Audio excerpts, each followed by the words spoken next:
definisi datanya. Jadi kalau misalnya kalian belajarin di aljabar relasional semalam, misalnya kayak nama sama dengan Budi, IPK-nya harus lebih dari 3,5 gitu, lebih besar dari 3,5. Nah, itu merupakan DML, manipulation language. Jadi kita memanipulasi data, atau kita mau mengubah, atau kita mau mendapatkan data yang sesuai yang kita mau itu dari DML. Tapi kalau di DL ini, dia fokusnya ke data definition. Jadi bukan isinya, tapi membuat kerangka rumahnya. Gitu. Oke, nah di sini nih. Jadi ada types of queries. Jadi yang pertama itu ada data definition language yang mau kita bahas nanti. Data DDL digunakan untuk menentukan dan mengatur struktur dalam sebuah database. Jadi dia itu seperti yang aku bilang tadi lah, ya buat table, buat database, buat kolom dan lain-lain. Tapi untuk data manipulation language-nya digunakan untuk mengolah serta memodifikasi data yang ada di dalam database. Misalnya kita mau update gitu kan, update update Budi where ID sekian gitu, bisa gitu. Kita mengganti nama Budi yang ada di ID sekian gitu berdasarkan ID. Atau kita mau hapus gitu, kita DML, kita mau insert to DML. Nah kan mau select pun itu juga di DML. Nah, yang ketiga itu data control language gitu. Biasanya digunakan untuk mengatur dan mengolah hak akses terhadap data dalam database. Nah, untuk DCL nanti kita nggak bakal belajar ini, cuman kalian akan belajar DCL itu di MSBD, manajemen sistem basis data, yang mana itu tingkat lanjut lah. Tapi aku di sini bakal ngasih tahu DCL itu apa. Ya, jadi kayak kita nge-review materi nih di DCL biar kalian paham sedikit lah. Tuh. Nanti data manipulation language kita akan bahas di pertemuan 6 atau pertemuan selanjutnya.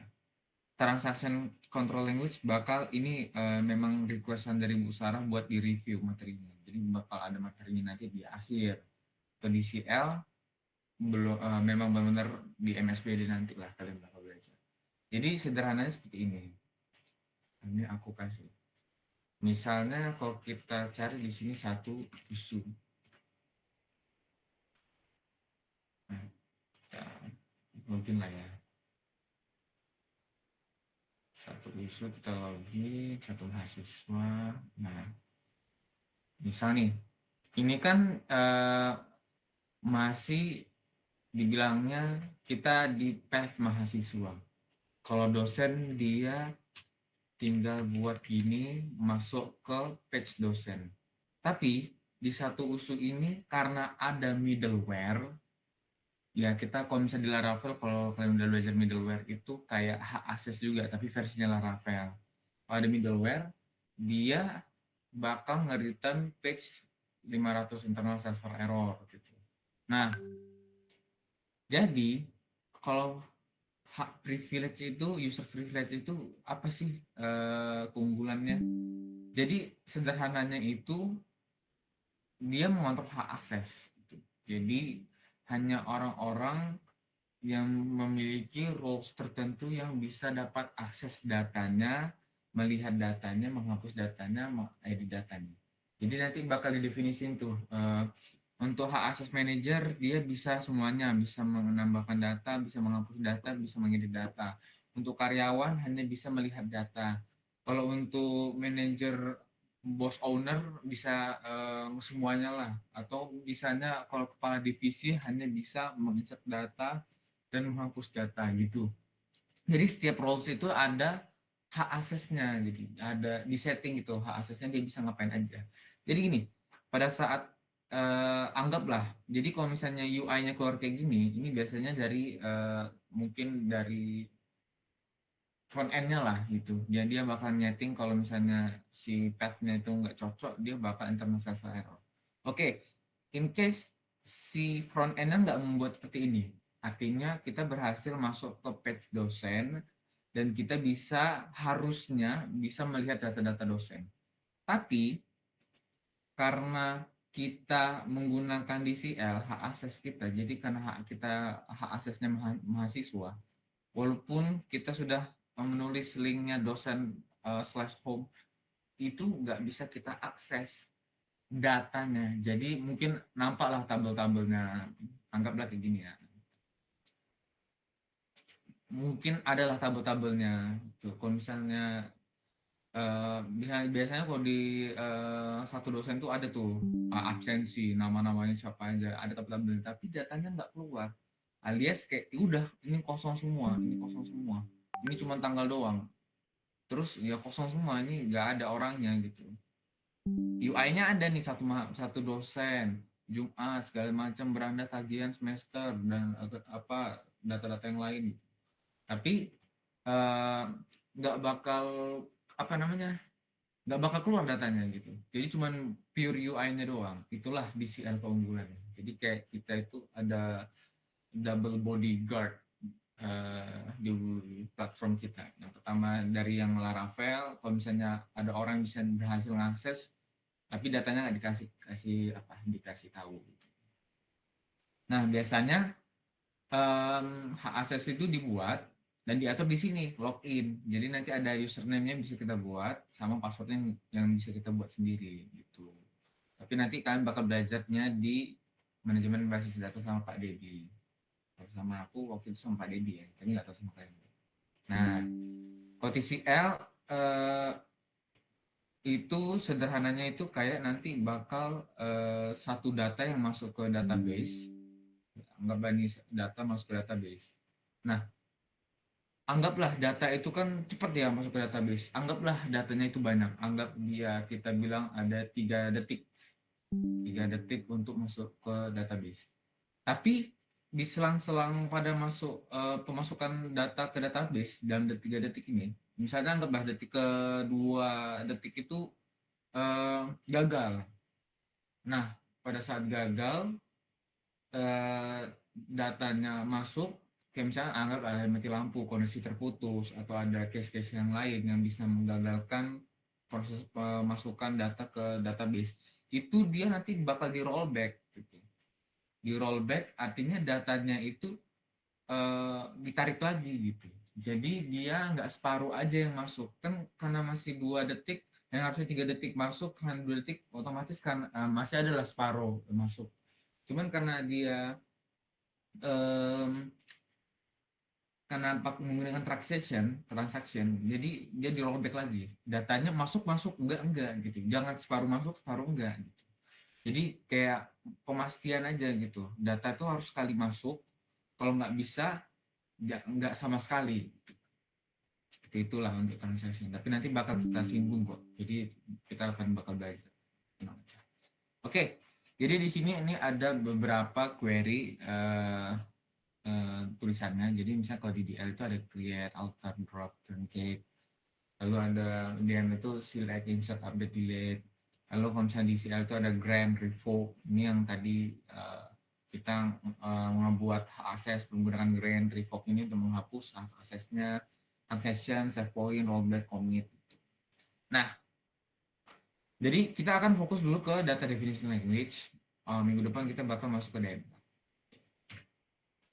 Jadi DDL adalah sekumpulan perintah dalam SQL yang digunakan untuk membuat, mengubah, dan menghapus struktur serta definisi tipe data pada objek-objek yang ada di database.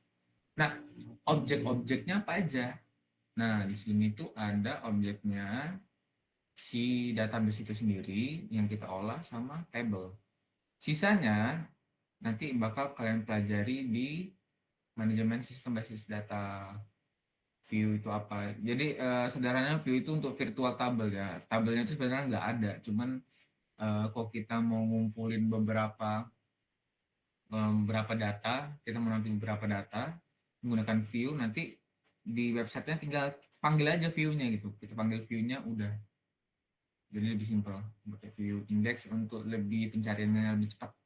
Kalau misalnya yang harusnya 5 detik database-nya ngecari sesuai kemauan si usernya, tapi karena menggunakan index lebih cepat.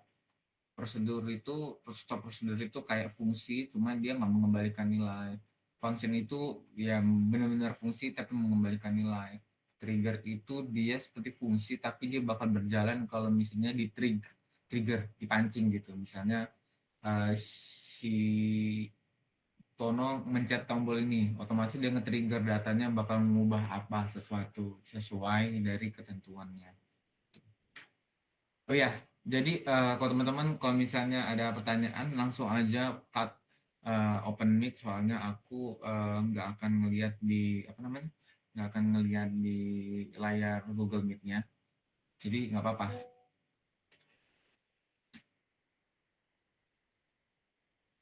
Oke, sekarang kita masuk ke create dulu. Digunakan untuk membuat tabel atau objek di dalam database. Perintah ini juga dapat menentukan nama tabel, kolom tipe, serta constraint dan properti lainnya. Oke, coba sekarang aku kasih waktu beberapa menit lagi ya. Kalian udah bisa ngebuka atau ngejalanin ini ya. Nah, kalian jalankan PHP Mac. Karena kita bakal namanya eh,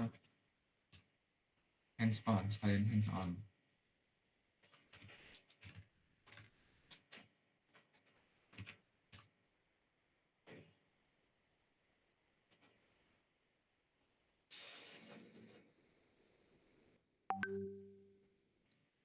Jangan di apa namanya? Jangan di dalam table, nanti bakal error dia. Jadi pastikan path kalian tuh ada di server localhost 3306. Nah, ini cara ngebuatnya gimana? Udah, tinggal kita buat aja. Database. Misalnya aku buat di Canva itu eh, mahasiswa USU, ya. Jadi tinggal kalian go aja gitu. Oh, ingin apa nih? Oh, kebuat juga nih. Izin Bang, ini layarnya masih di Canva Bang. Oh ya, bentar, bentar. Oh, benar, benar, benar, benar. Oh, set dulu.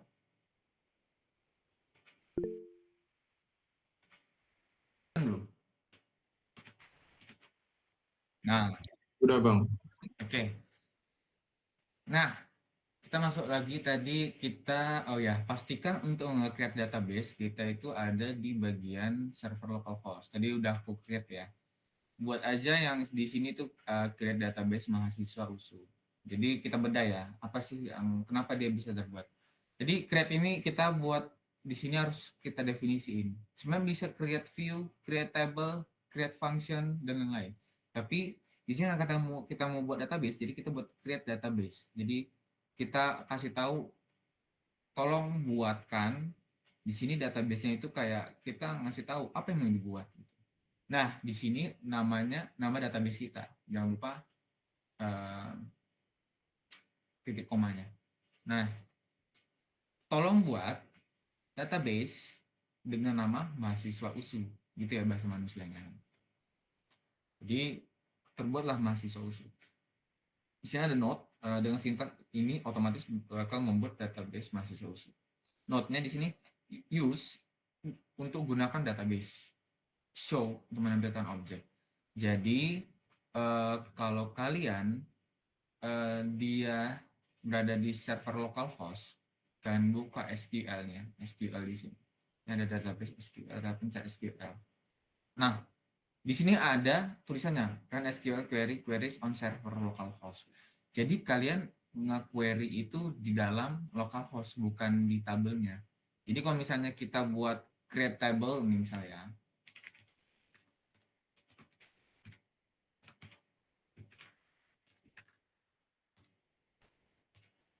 create table misalnya kita membuat tabel A, lalu misalnya ABC char 5 misal. Nah, dia bakal error karena di sini tulisannya no database select. Artinya tidak ada database yang terselect kecuali kita buat di sini use mahasiswa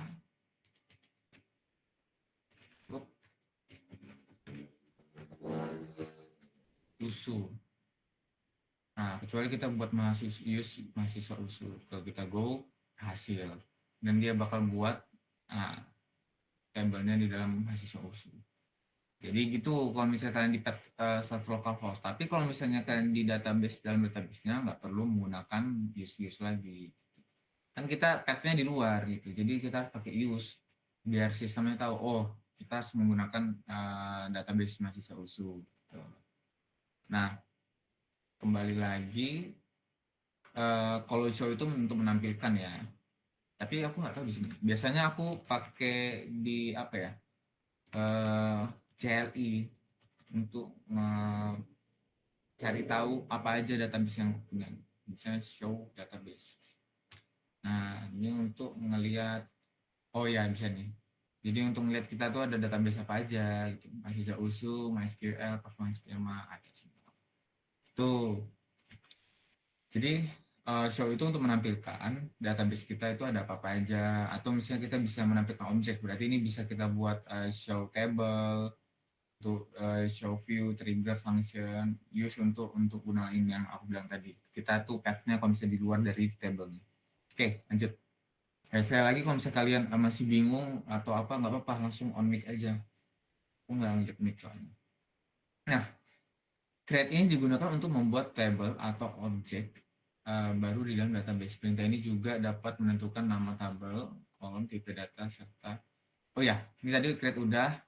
Nah, di sini kita bakal ngebuat tadi database udah, di sini kita akan membuat table. Nah, table nih.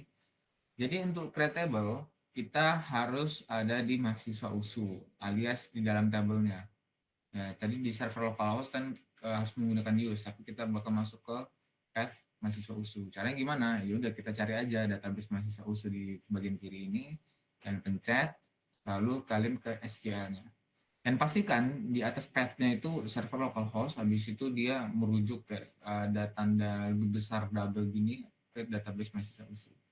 Nah, di sini juga ada tulisan kalau bisa queries on database mahasiswa USU. Jadi kita nge-query di database mahasiswa USU gitu. Nah, oke, kita bedah dulu sebelum kita ngoding. Ngoding, iyalah nge-query ya. Jadi di sini kita tadi kan kalau misalnya database kan kita buat create, tolong buatkan database. Beda kalau misalnya kita udah masuk ke apa namanya table, kita buat tolong buatkan tabel. Gitu. Tolong buatkan tabel. Apa nama tabelnya? Mahasiswa. Nah, ini sebenarnya ini kayak kalau kalian bingung itu sebenarnya kayak parameter biasa aja gitu. Parameter biasa. Tuh, ini kayak parameter biasa. Lalu isinya kita buat name apa, tipe datanya apa, lalu biasanya ada tambahannya kayak primary key, unique, ya dan lain-lain. Foreign key, nama juga varchar, eh, nama kolomnya apa, tipe datanya apa, terus ada tambahannya lagi. Ya, untuk tambahannya itu pasti di akhir dari tipe data. Oke, kita coba buat ya. Pertama kita buat create. Coba ketik dulu create. Tolong buatkan tabel, nama tabelnya. Jadi apa tuh nama tabelnya?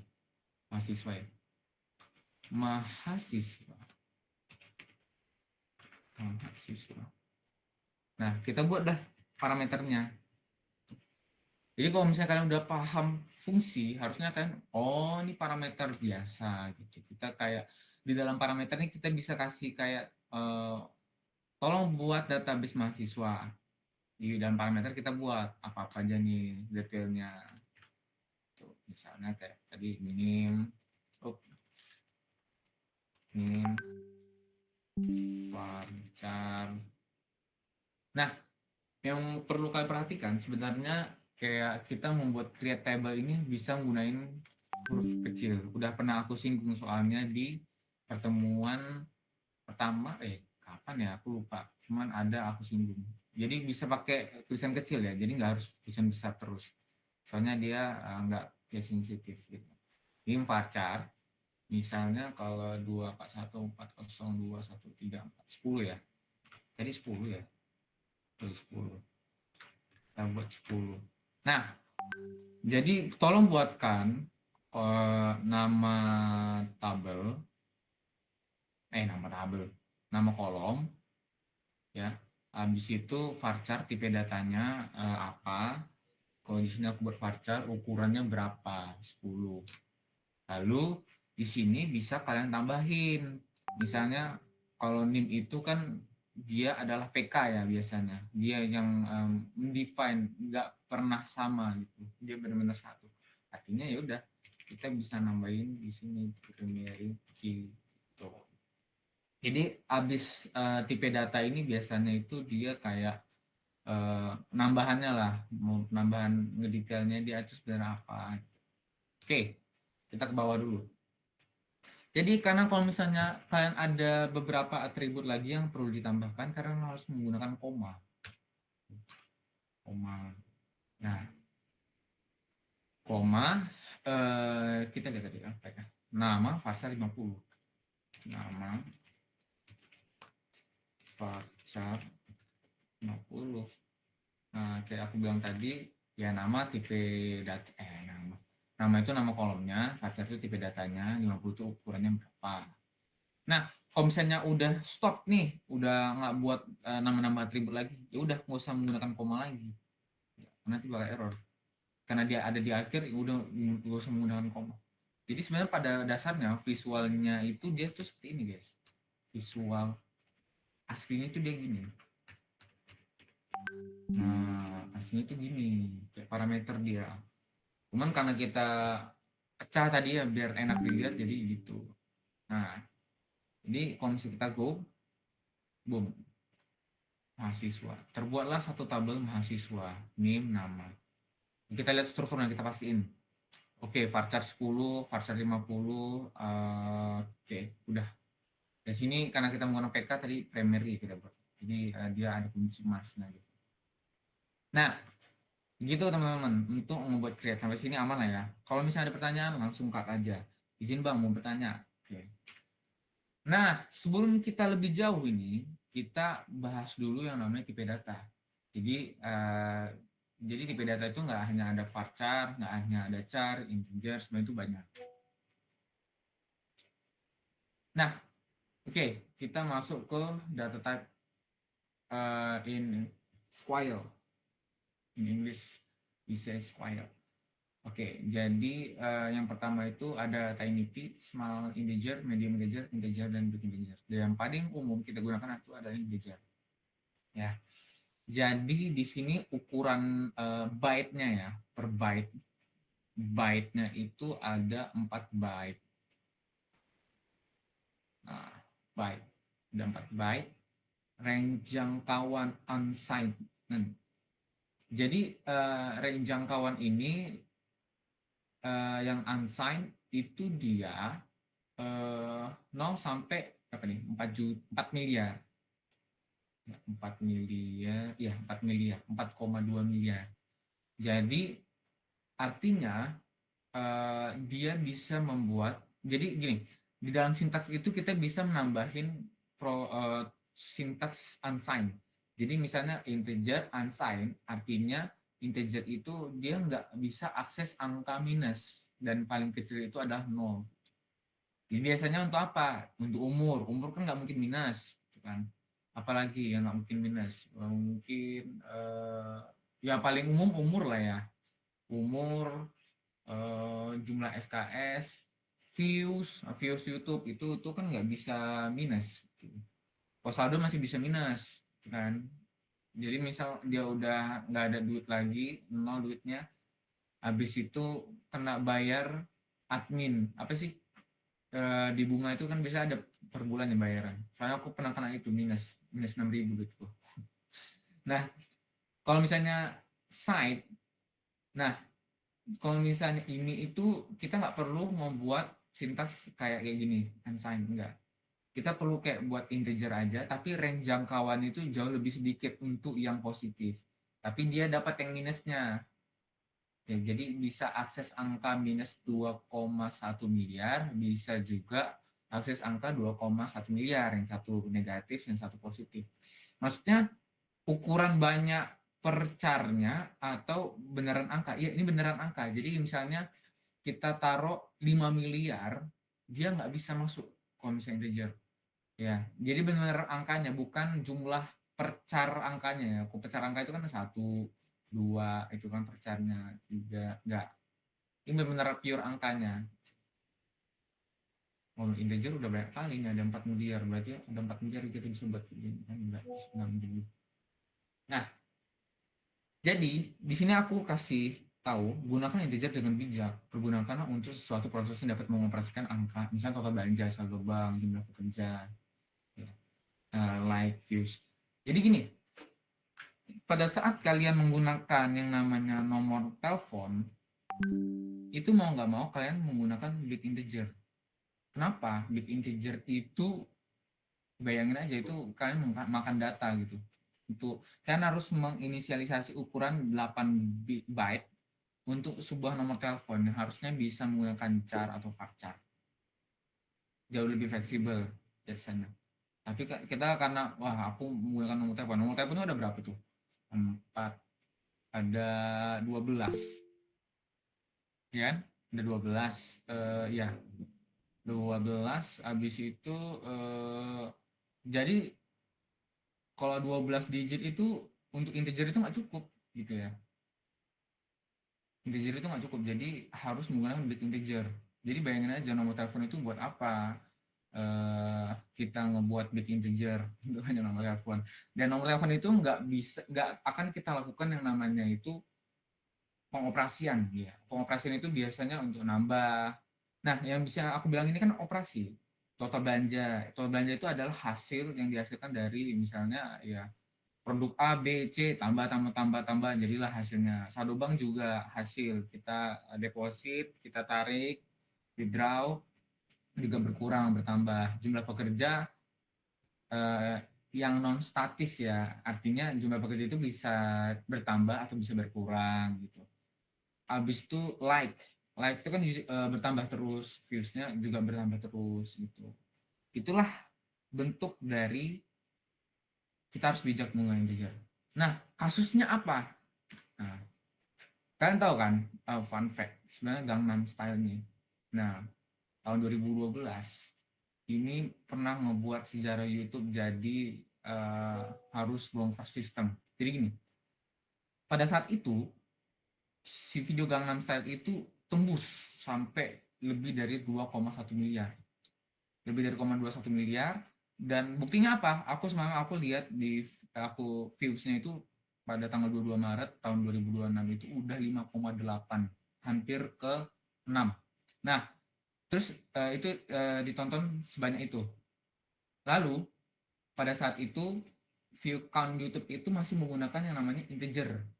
Ya, integer itu 4 byte alias maksimal 2,1 miliar alias 32 bit lah.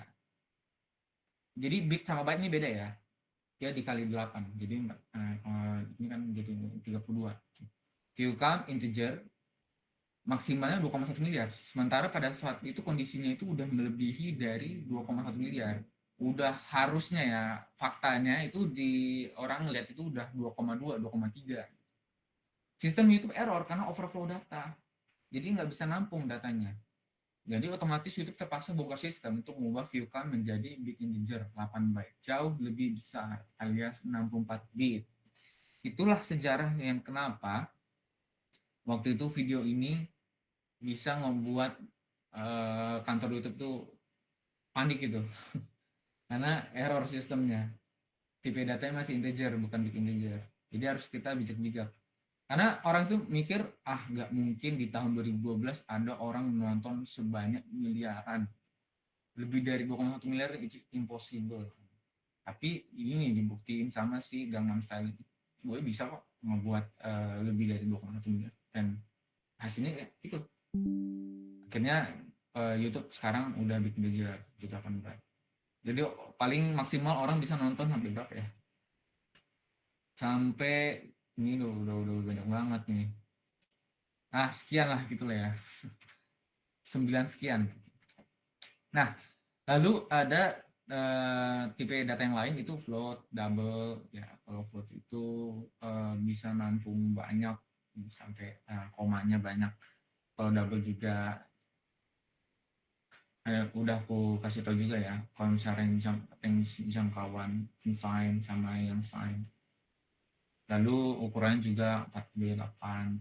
Ini ada fixed point. Jadi kalau misalnya fixed point itu lebih ke kayak koma, di belakang koma itu mau berapa angka gitu. Nah, desimal misalnya ada 4 ya. 4 belakang 4 itu ada 1. Jadi hitungnya gini, ada 4,1 berarti ada 4 digit, 34.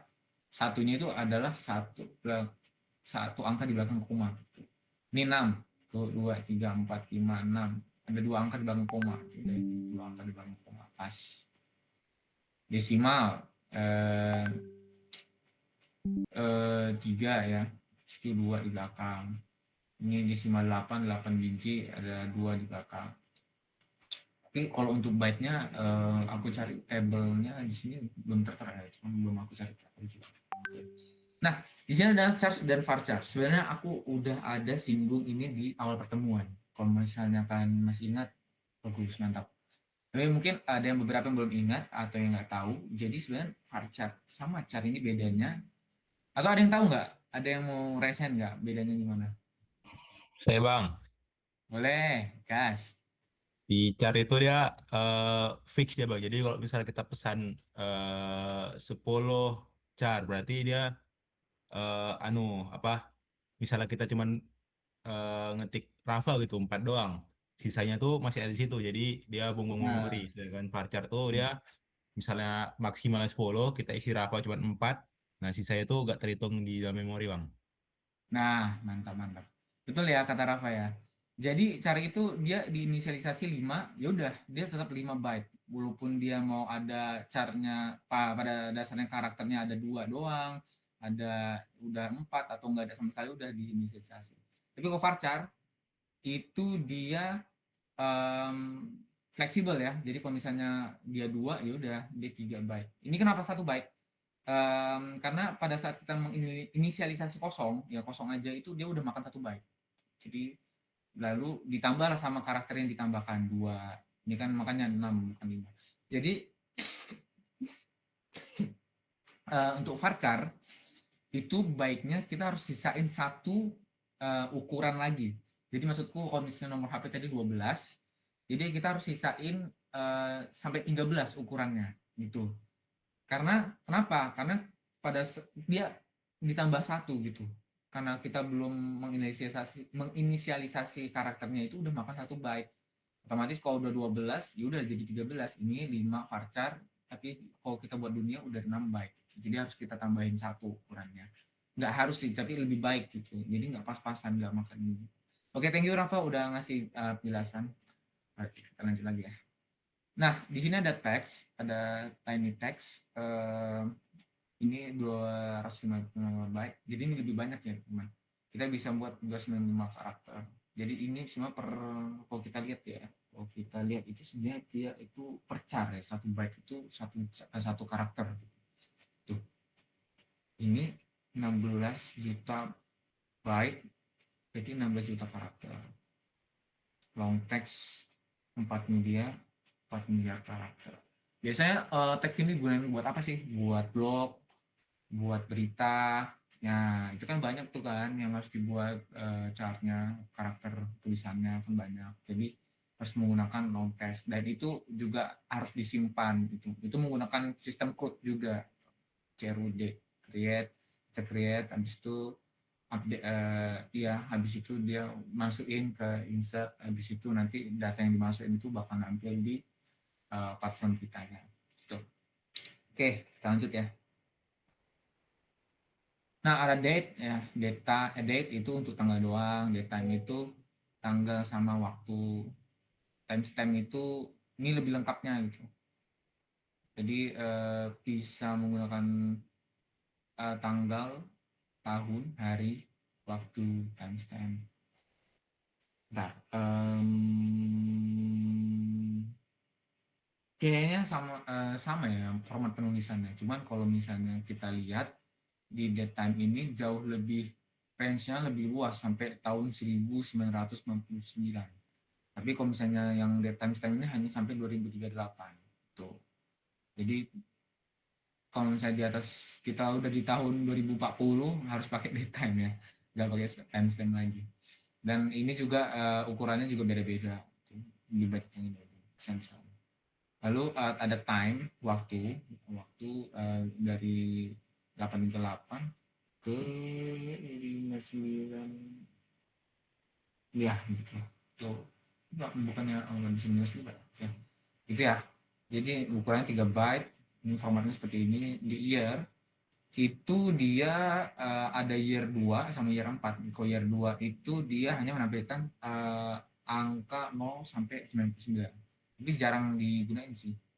Ya. Paling kalau mau digunain paling untuk kayak belakangnya doang gitu. Kita bisa ada composite tanggal composite atribut gitu. Tapi kita butuh belakangnya aja kayak 24 gitu. Ya udah kita buat 24. Nah, untuk year 4 oh gini kayak NIM itu sebenarnya harusnya menggunakan year 2 ya. Jadi karena kan dia itu sebenarnya ID terpecah. 24 itu adalah angka masuk tahun kita, habis itu sisa-sisanya adalah kode fakultas gitu. Jadi biasa harusnya menggunakan year 2 ya, tapi nggak tahu juga. Nah, untuk year 4 itu dia baru real ya. Benar-benar yang biasa dipakai sama website, platform atau aplikasi dia menggunakan year 4. Itu dari date dan time. Tapi yang penting sebenarnya kalian hafal aja sih. Gak usah hafal sih, harus ada referensi. Kan tahu oh ini date ini seperti ini. Ya hafal lah hitungannya. Nah, oke, untuk alter table. Jadi untuk alter table ini sebenarnya penting-penting tapi nggak penting. Sebenarnya bisa kita lakuin juga di GUI. GUI itu tampilan ya, tampilan. Jadi misalnya, nah ini tampilan. Jadi sebenarnya bisa kita change gitu, kita action, kita ubah segala macam. Nah, tapi kita harus belajar sintaksnya dulu. Artinya kalian tuh harus paham dulu fundamentalnya, baru kalian bisa gunain cara yang lebih praktis. Jadi kalian harus tahu dulu asal usulnya gimana. Jadi untuk alter table tidak bisa digunakan dalam database, alias dia hanya bisa digunakan dioperasikan di dalam tabel. Nih, jadi alter table kayak sama kayak tadi kayak create. Jadi tolong alter itu seperti apa ya? Bahasanya kayak gak tahu ya kalau definisinya kurang tahu. Cuman dia itu kayak tolong dong lakukan aksi ke tabel ini, alias bukan aksi ya. Kalau aksi mah kalau create, kalau drop juga bisa. Kayak edit tabel ini dong gitu. Edit tabelnya. Jadi kita lakukan edit. Apa yang mau diedit? Tabel. Tabel apa yang mau edit? Tabel mahasiswa. Gitu ya. Lalu add alamat varchar. Kalau misalnya kita buat add alamat, ini kan udah pasti atribut. Berarti kita tolong dong tambahin atribut dengan tipe data varchar ukurannya 100 gitu. Dengan sintaks ini otomatis menambahkan kolom alamat dan menentukan tipe data serta ukurannya. Nah, kita bisa coba ya. Bisa kalian kembali lagi ke MySQL. Jadi bisa kalian buku mahasiswa. Nah, jadi kalian bisa buat alter, tolong edit tabel ya, tolong edit tabel tadi mahasiswa ya, mahasiswa. Nah, oh kalau misalnya alter nggak perlu titik koma, kita langsung ke enter ke bawah aja. Nah, baru kita bilang tolong dong tambahin alamat. Alamatnya apa? Bukan alamatnya apa, tipe datanya apa? Varchar 100 ya tadi. 100. Nah, dengan sintaks ini otomatis dia bakal nambahin tuh. Boom. Nah, tuh ada atribut alamat yang bertambah. Kalau kita lihat structure-nya ada varchar 100 ya. Mantap, udah pas. Oke. Lalu kita kembali lagi ke tabel penjelasan. Sampai sini kalau misalnya ada pertanyaan langsung aja on mic, potong aja apa. Oke, sampai sini aman ya. Tuh. Oke, kita masuk ke modify. Jadi kalau modify ini apa?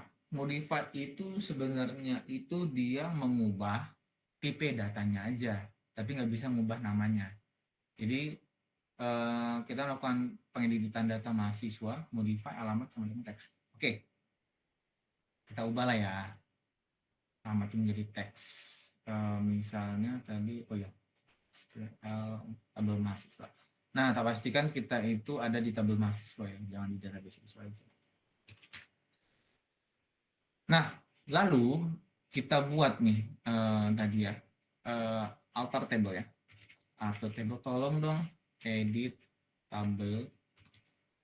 Tabel apa mau kita edit? Mahasiswa. Enter aja. Lalu kita buat modify. Modify. Apa yang mau kita modify? Alamat. Lalu apa yang mau dilakukan sama alamat? Kita buat teks. Tolong ubah jadi teks. Jadi yang awalnya tadi varchar 100 dia jadi teks. Nah, kita buat kita lihat strukturnya itu teks pas ya. Ya, semua.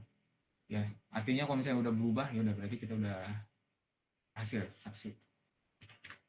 Nah, itu untuk yang di modify. Jadi kalau misalnya mengubah data, tipe datanya kita menggunakan modify. Tapi kalau misalnya mau menambahkan data menggunakan add. Sebenarnya udah kalau misalnya paham bahasa Inggris harusnya kayak ya udah nalar aja.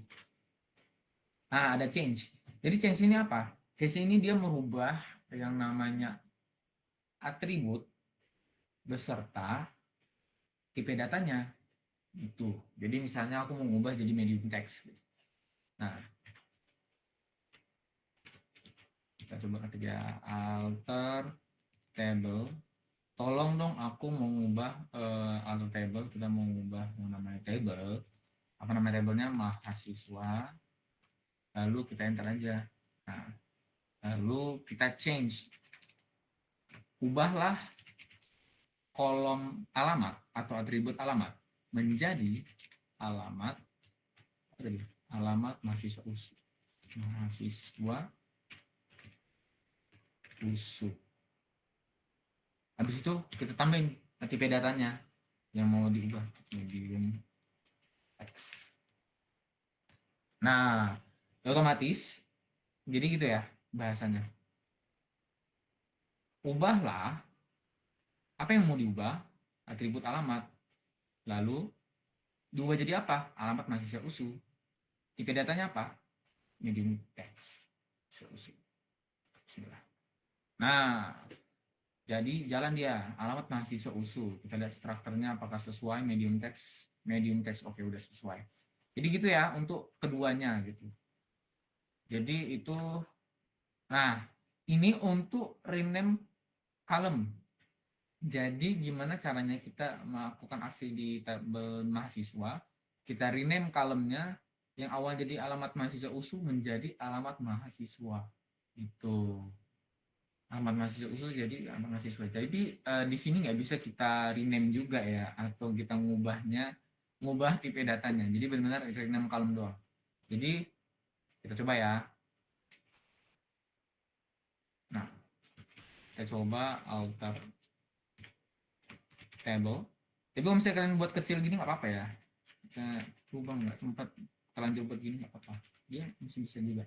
Alter table, apa yang mau kita lakukan? Mahasiswa usul, oh bukan, mahasiswa. Oke. Lalu tadi kita harus melakukan rename ya. Rename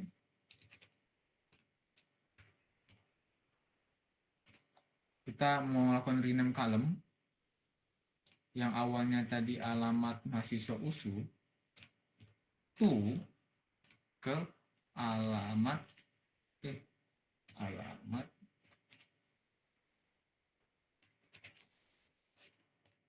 nah jadi kita melakukan rename kolom aja yang di rename, yang apa yang mau di rename, alamat mahasiswa usu menjadi apa, alamat mahasiswa. Oke, kita ini ya. Nah, jalan dia. Kita lihat di sini alamat mahasiswa. Yang awalnya tadi memang mahasiswa usu jadi alamat mahasiswa.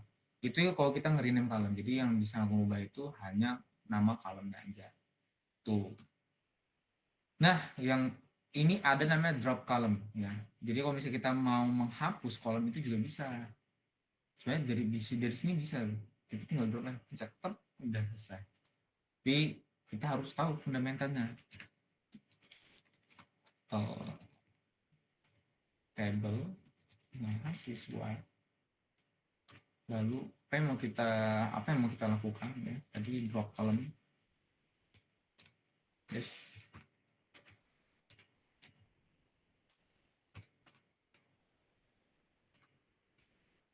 Apa yang mau kita drop kolomnya? Apa yang mau kita hapus? Alamat mahasiswa. Oke.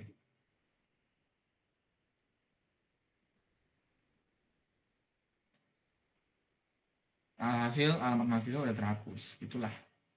Itu untuk drop kolom. Dengan sintaks ini otomatis menghapus kolom alamat mahasiswa. Mahasiswa ya, kok siswa. Nah di sini kita juga bisa nge-alter, nge-rename si tabelnya. Itu. Caranya gimana? Oh ini, lakukan alter, apa yang mau di alter tabelnya, tabel apa yang mau di alter mahasiswa. Rename, langsung rename aja. Ya, nggak usah kita buat tabel lagi, double to mahasiswa ITB. Ya udah, dia bakal mengubah jadi mahasiswa itu. Alter tabel mahasiswa. Lalu kita rename nih, tolong rename dong menjadi mahasiswa ITB. Otomatis dia bakal apa yang terjadi? Dia bakal berubah mahasiswa ITB, nggak jadi mahasiswa lagi. Jadi itu ya. Jadi udah dapat lah ya. Jadi alter itu sebenarnya untuk penggunaan penggunaan aksi table. Nah, untuk truncate table, jadi truncate ini dia menghapus isi data.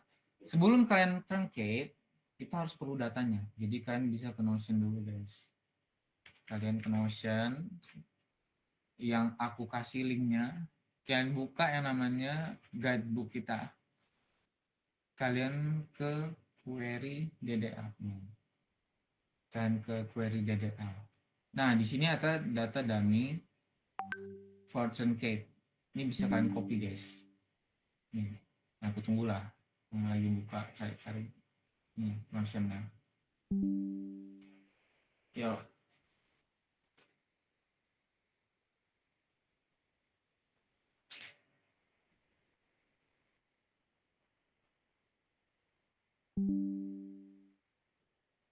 Nah, nanti kalau misalnya kalian udah copy, ini kan copy aja. Nah, ini nantilah kita pelajari insert-insertnya. Oke, ini kita harus kasih penjelasan untuk truncate dulu biar kalian paham apa yang terjadi sama truncate. Nanti kalau misalnya kalian udah copy si Notion-nya, copy ya, lalu kalian bisa ke sini. Sorry. Nah, aduh aku lupa pula di sini ganti ini.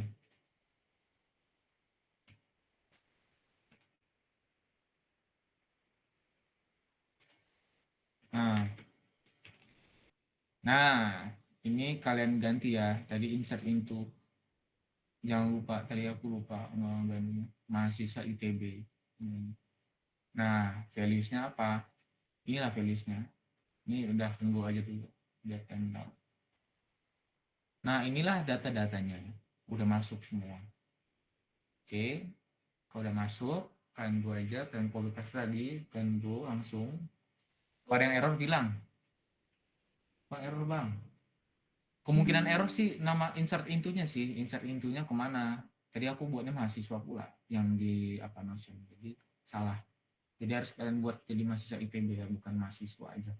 Oke. Jadi apa yang terjadi kalau misalnya kita truncate table? Nah, jadi sebenarnya truncate table itu dia menghapus isi datanya. Bukan tabelnya. Tuh. Jadi misalnya kita nah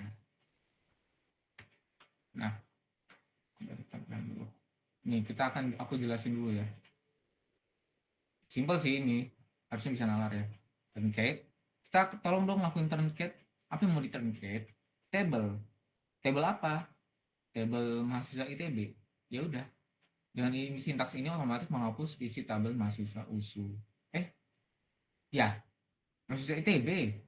Kok mahasiswa USU? Tidak dengan tabelnya. Jadi tabelnya masih ada, tapi isi datanya udah hilang. Gimana?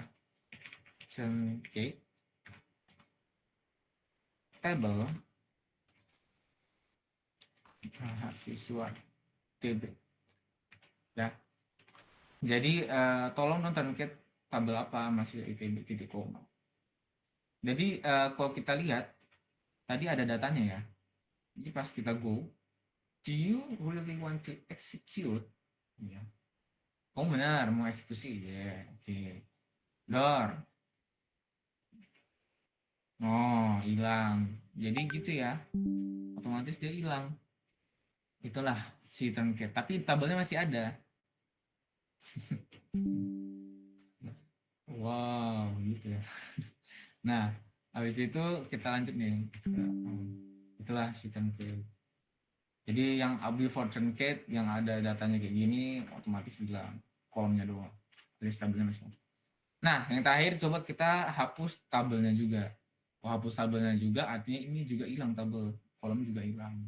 Jadi udah nggak ada lagi yang namanya entitas mahasiswa ITB. Jadi caranya adalah ini aku jelasin dulu ya. Kita lakukan drop. Apa yang mau di drop? Tabel apa? Tabel mahasiswa ITB. Sederhana aja. Bisa nalar. Nah, sintaksnya otomatis menghapus isi tabel dan tabel mahasiswa USU, tidak dengan tabelnya. Dan kalau misalnya ada data bang, di mana ada data di dalamnya, ya otomatis bakal terhapus juga. Mahasiswa ITB. Udah, go, execute. Udah hilang. Mahasiswa USU, ya itulah hilang. Nama database mahasiswa USU, isinya mahasiswa ITB. Udah ya. Nah, jadi udah nggak ada lagi ya mahasiswa USU tabelnya. Jadi udah kosong gitu. Itu aja.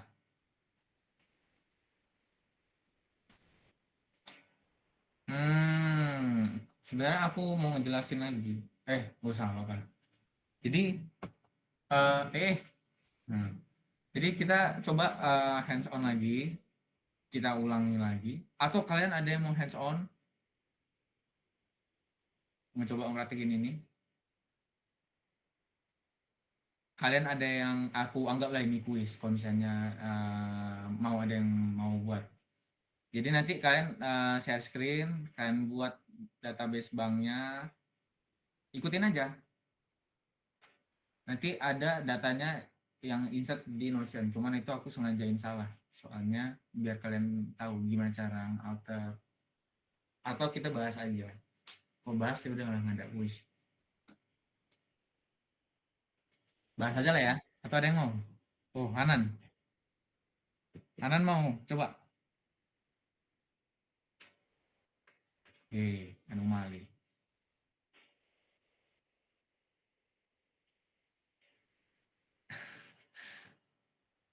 Nggak ada nih. Tuh ya, aku tutup ya. Oke, udahlah kita bahas aja lah. Jadi ini gimana caranya kita buat database bank.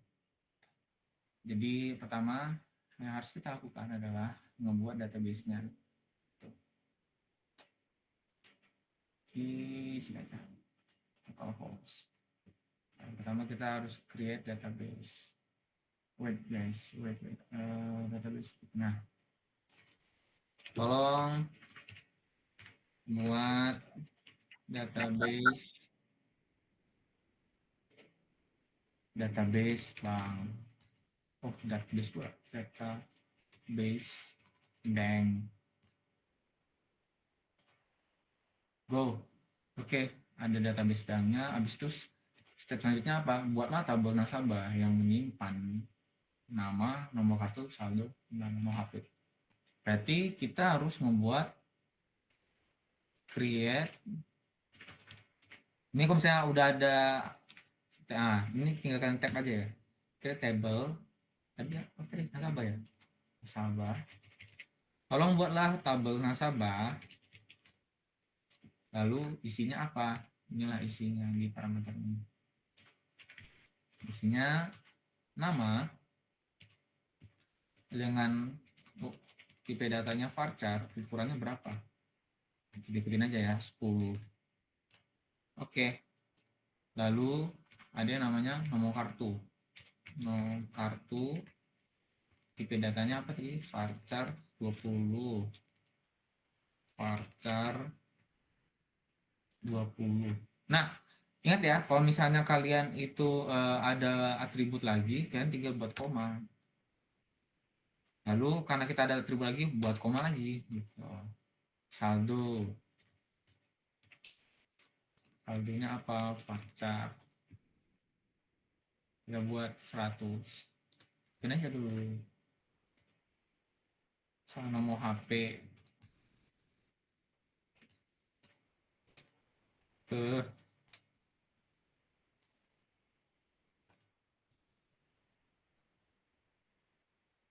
Varchar 15. Sengaja aku lebihin, harusnya 12. Jadi kayak lebih aman aja, cek aman. Nah, oh ya, di akhir atribut jangan kasih koma lagi, jadi cukup buat kosong aja.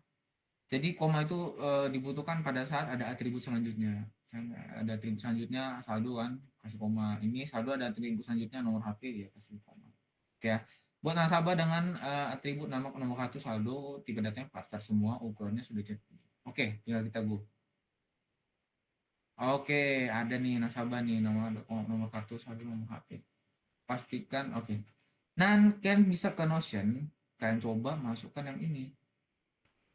Nah, kalian masukkan.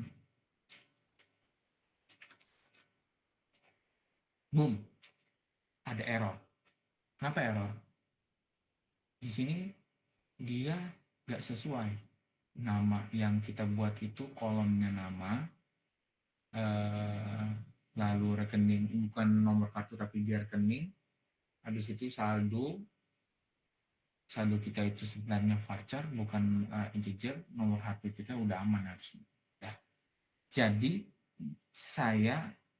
kita gimana caranya biar kita mengubah, kita edit nih tabelnya. Yang pertama, kita harus alter table nama nasabah. Jadi kita gimana caranya kita mengubah apa namanya kolom nama nasabah. Tolong lakukan edit tabel. Apa yang mau diedit tabelnya? Nasabah. Nah, ingat ya, spasi enter langsung. Lalu karena kita mau mengubah yang namanya nama aja, kita mau mengubah keduanya. Kenapa? Karena bentar ya. Kita mau mengubah keduanya karena nama ini cuma 10. Jujur, nama itu kan ada yang panjang hampir sampai 15, 20 karakternya. Jadi kita nggak menggunakan si ini tadi. Ya, kita menggunakan si apa namanya? Random column. Tapi kita menggunakan change ya. Jadi kita sekalian mengubah tipe datanya. Caranya change. Nah, apa yang mau diubah pertama? Nama, ya kan? Kita ubah ke nama nasabah. Ubahnya ke apa? Varchar. Tipe datanya mau ubah juga, kita ubahlah tipe datanya 100. Dah, titik koma. Dah, kita coba lihat ke nasabah. Nama nasabah udah oke, varcharnya juga udah oke. Oke, udah mantap.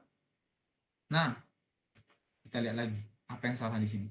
Nama nasabah rekening. Oke, berarti rekening udah aman di sampai 20 karakter. Lalu kita hanya butuh nge-rename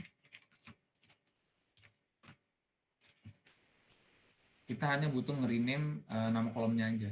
Jadi kalau misalnya rename, berarti kita nge-rename kolumnya. Kita karena mau mengubah nama kolomnya aja, rename column. Yang pertama itu tadi apa ya? Nomor kartu ya. Nomor kartu itu menjadi rekening. Nah, kita mengubah jadi rekening. Kita go. Oke. Kita lihat strukturnya.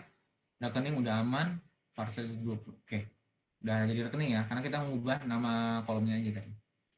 Oke, kita coba lanjut lagi tadi. Rekening udah selesai, saldo. Oh, saldo kita malah varchar tipenya. Oke, mau nambahin saldo nanti error.